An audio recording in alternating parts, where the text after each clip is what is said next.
Kababayan ko, kumusta na kayo? Sawa na ba kayo sa baha pero gusto nyo pa ring sumaya?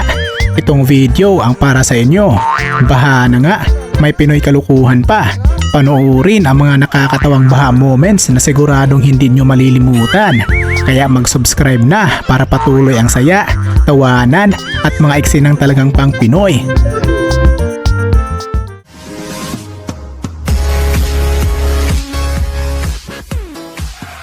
Itong si Kuya, di ata nakita ang baha.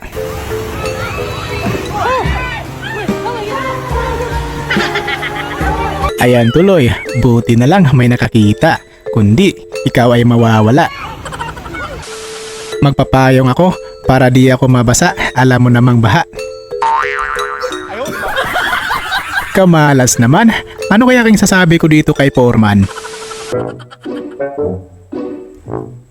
Iniisip ni Kuya kung pwede kaya itong gawing kape, choco flavor.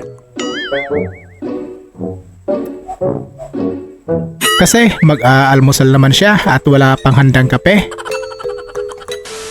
Yung naaalala mo, dati ka palang akyat bahay.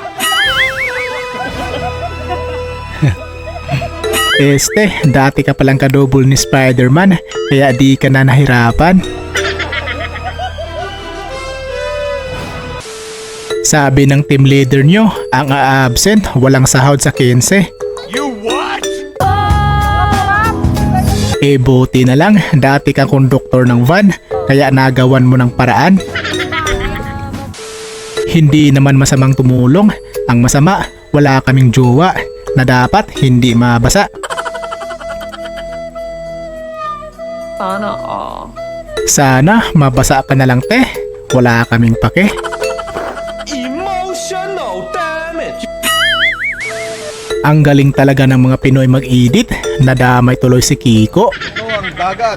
You what? Wow, dagat.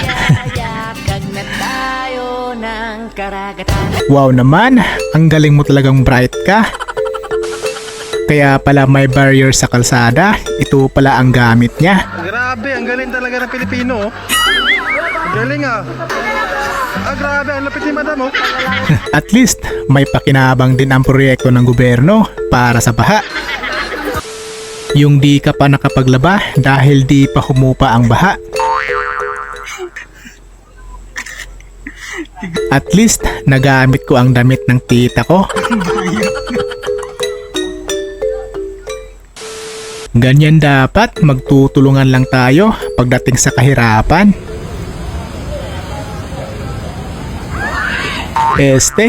Magtutulungan pala, iahon si nanay sa baha.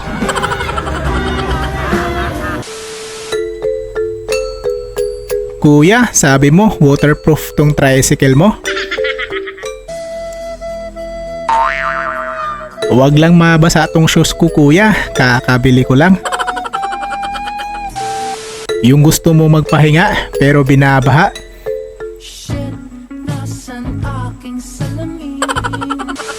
Yung nagre-relapse ka sana kasi naghiwalay kayo ng jowa.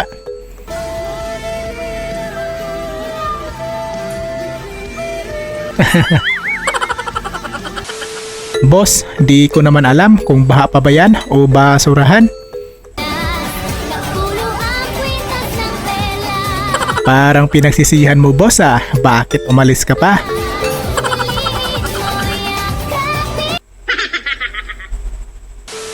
Pagbaha sa mall, ang alam ko, madulas yan.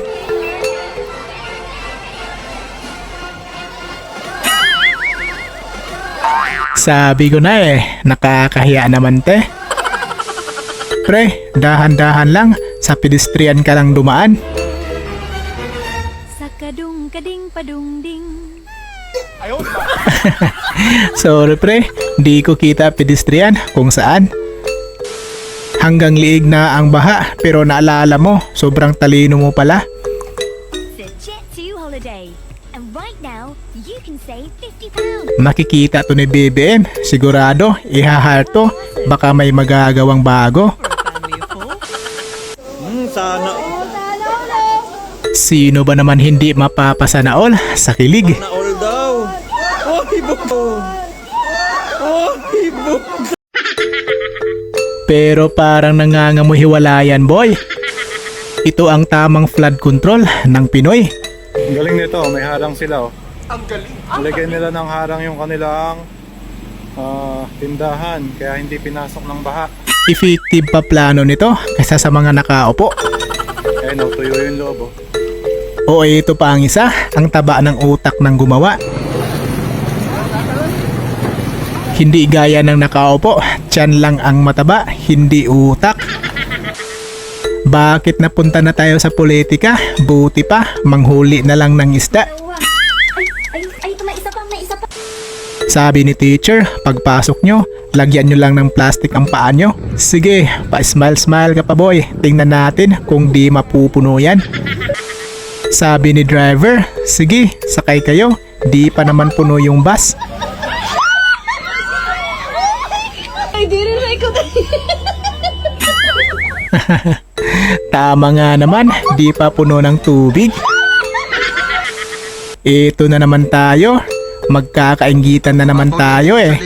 Mamatay ka na sa inggit. Sana te, mabasa ka na lang ate. Para lahat kami happy. Naalala mo, dati ka palang contestant ng American Ninja Warrior. Pero, ikaw yung unang natalo, kagaya nito. Sinabihan kayo ni Kap na ihatid kumpare niya sa bahay nila nang di nababasa. Ayan Kap, na-deliver na, door to door pa. Pangatlong beses na to, magkakainggitan na naman tayo. Lord, humupa na sana ang baha. Mamamatay na kami sa inggit. Buti pa si Doggy, walang problema, marunong makisama sa panahon. Yung aso naming umuulan lang, umiiyak na. Yung gusto mo sulitin ang baha kasi binabayaran din naman daw. Sayang to, binabayaran ng tax to eh. Tama kayo. May babayaran ka din dyan sa ospital. Binabaha sa inyo pero ayaw mong magka-leptospirosis. You what? Literal pala na leptospirosis. Tumatawid ka lang sa baha pero naging birthday mo bigla. Sige, kantahan nyo ng happy birthday dahil di sapat ang 20.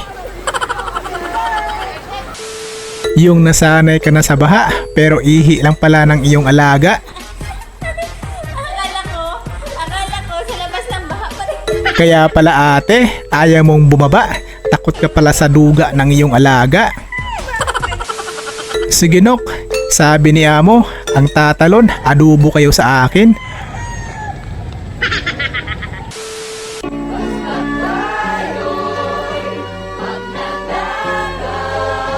Mga buhaya, ano na? Di pa ba kayo nakonsensya?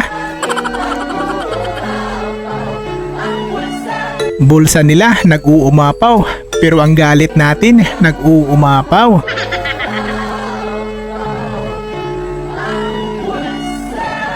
Kapit lang mga boss, aahon din tayo. Salamat sa panunood mga bossing. Mawawala din sa mundo lahat ng mga kurakot.